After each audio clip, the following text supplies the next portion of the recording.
Give time to our family. After 21 years of marriage, my wife wanted me to take another woman out to dinner and a movie. She said, "I love you, but I know this other woman loves you and would love to spend some time with you." The other woman that my wife wanted me to visit was my mother, who has been a widow for 19 years, but the demands of my work and my 3 children had made it possible to visit her only occasionally. That night I called to invite her to go out for dinner and a movie. "What's wrong, are you well?"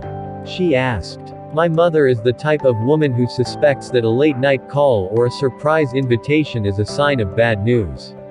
"I thought that it would be pleasant to spend some time with you," I responded. "Just the 2 of us." She thought about it for a moment, and then said, "I would like that very much." That Friday after work, as I drove over to pick her up, I was a bit nervous.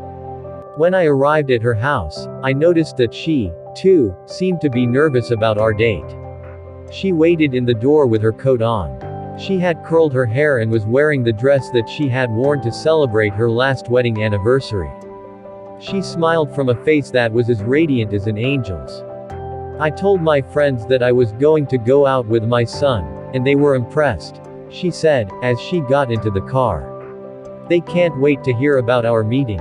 We went to a restaurant that, although not elegant, was very nice and cozy.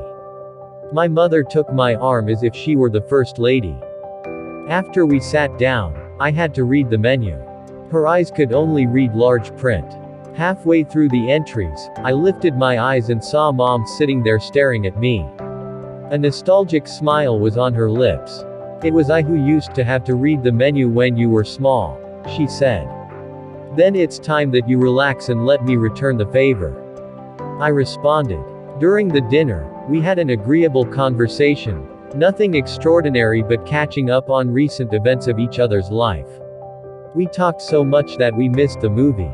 As we arrived at her house later, she said, "I'll go out with you again, but only if you let me invite you." I agreed. "How was your dinner date?" asked my wife when I got home. "Very nice. Much more so than I could have imagined," I answered. A few days later, my mother died of a massive heart attack. It happened so suddenly that I didn't have a chance to do anything for her.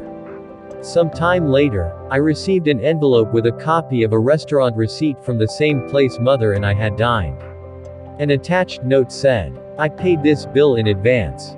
I wasn't sure that I could be there, but nevertheless, I paid for 2 plates, one for you and the other for your wife. You will never know what that night meant for me. I love you, son."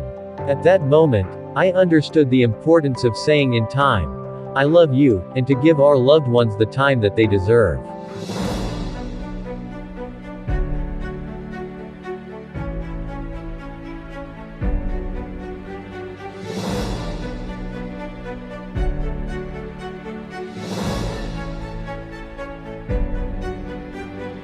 My friend, listen to this. Nothing in life is more important than your family. Give them the time they deserve, because these things cannot be put off till some other time.